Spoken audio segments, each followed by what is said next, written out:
pag ininom ko yun, nawala yung bukol ko dito. Kasi nakakapag. Anong pangalan po? Anong ano po? Pangalan? Sa'yo muna. Oo, yun. Tapos, yung infection sa tenga ko, gumaling. Ngayon, may kaibigan ako na ang anak niya namatay dahil sa nagkaroon ng infection sa tenga. Eh, hindi nila alam yung ano. Nung bumili ako niyan, kasi mayroon ako sa tukod, kaya ito sa online. Sige ba? Sige. Yun. Eh, isang buting ano lang, yung 100 capsule, yung 100 Tablet, capsule, yung nainom ko. Tapos, may pagbumago na. O, diba? Palakpakan naman po natin. Diba? Saan yung bata? Dito sa Hindi po, opo. Opo. Ilan taon po?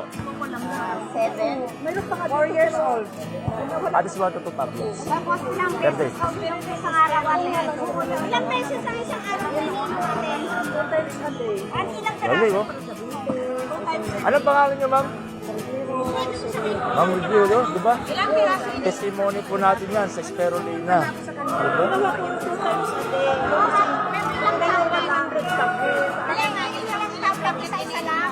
Oo, isa-isa lang. Parang 2 times, dalawang piraso lang sa isang araw. Pero mas maganda, mas marami. Pag talagang madami kang, much better po yun. Kaya lang, ginawa ko yun kasi ano, instruction doon.